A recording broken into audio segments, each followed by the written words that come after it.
in which he rather flagrantly said the American empire had already collapsed, and built it around the fall in the dollar. And that's what triggered having the roundtable.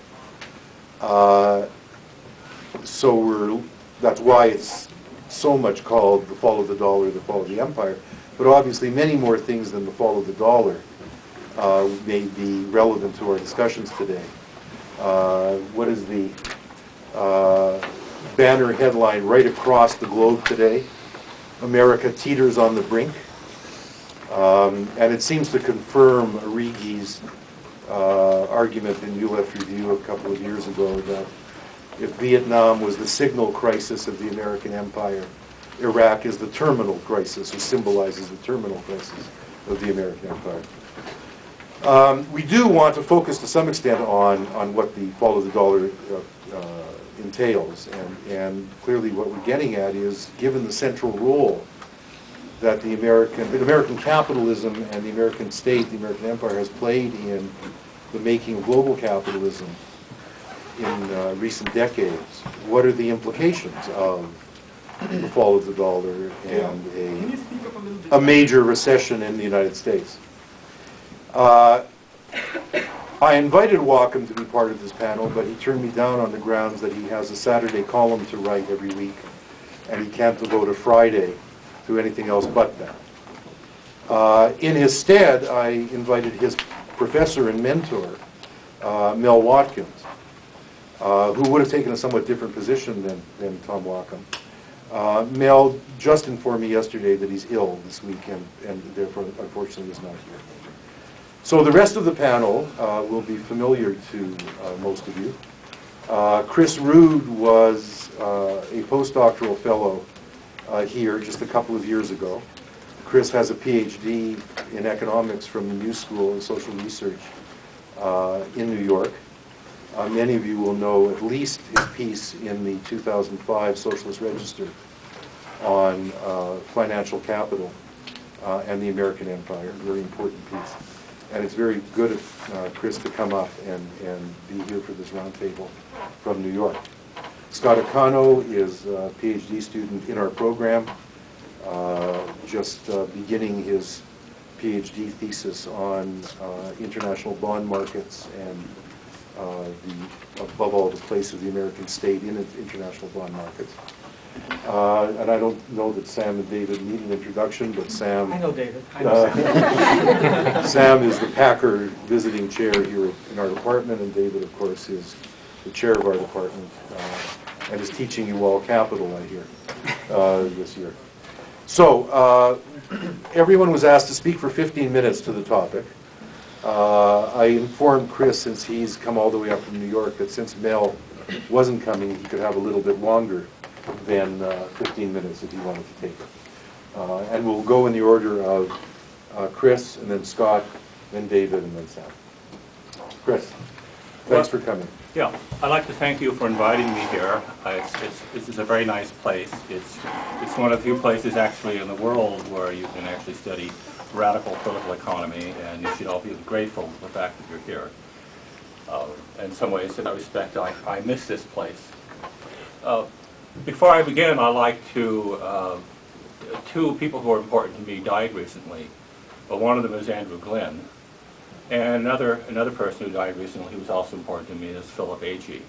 And I think we should just remember two comrades who have died recently who have made a real contribution to our politics and understanding of capitalism. And just so happened I was actually reading Glynn's recent book when I learned the news that he died. I'm not really going to talk about the current economic crisis. I figure that would come up in our discussion. I'm going to talk about more or less a background, broader kind of issues about whether or not the U.S. balance of payments, deficits, and the fact the United States is a net debtor inevitably is a sign of weakness, a sign of instability, a sign of economic decline. And what I'm going to argue is, on the contrary, it's not. I'm going to argue, on the contrary, it's an expression of the way U.S. hegemony expresses itself. More precisely, I'm going to argue it's the way in which the global economy or capitalism has been internationalized under the hegemony of a U.S. capital, which is itself internationalized. I'll say that. We're talking about internationalization of capital under a hegemony of a U.S. capital, which is itself internationalized. And I think that's the proper context in which we should understand the existence of the United States as a net debtor and the United States balance of trade deficit and current account deficits. What I'm going to argue, in fact, is that the necessary and sufficient conditions for the United States to have a trade deficit are, one, the fact that foreign production costs are lower than they are in the United States abroad. That's the necessary condition for the United States to have a trade deficit and a persistent and chronic trade deficit. The sufficient condition is international capital mobility. So I frankly think we've got the whole problem of the U.S. balance of payments asked backwards. The question I've always thought for a very long time, whether or not the U.S. balance of trade deficit is sustainable, is basically a nonsensical question. Tautologically, it is sustainable. That's simply what balance of payments accounting does.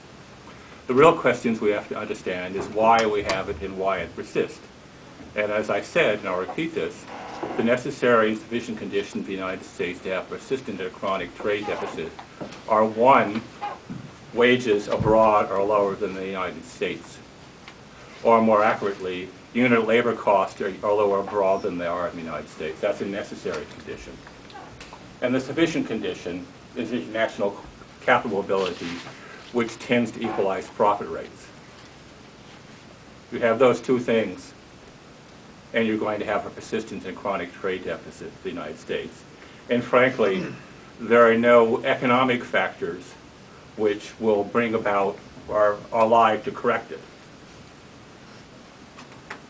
What this means, if you think about the political dimensions of it, is really what's terrifying, and what we try to understand. We understand the puzzle of why the United States has a chronic and persistent trade deficit, is really why we get away with it, why the United States gets away with it. And I think what's disturbing is the fact, and what gets us angry and gets puzzles, that it does get away with it. But I think that's really an expression of U.S. hegemony. And more precisely, is an expression of the U.S. sovereignty.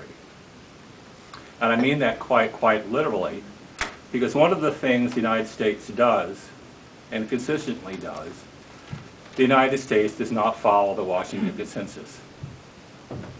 Indeed, the United States, both in terms of its fiscal policy, also in terms of its monetary policy, but certainly in terms of its trade policy, it simply flaunts the Washington Consensus.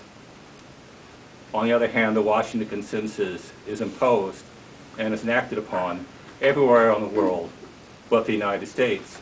In that sense, the United States is the exception to the rules, to the law, which it raises upon the rest of the world.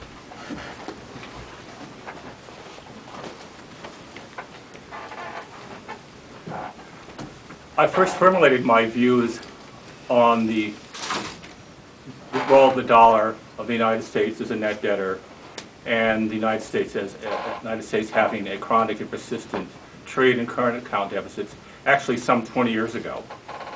And I really haven't changed my views on this matter ever since. And this is a bit of a biography, because in a previous life I was an economist at the Federal Reserve Bank of New York, and my first job as an economist there was precisely to study these issues.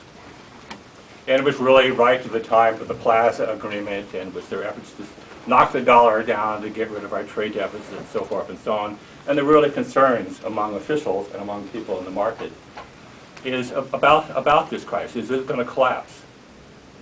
And I was actually reading over some annual reports of the Foreign Exchange Department for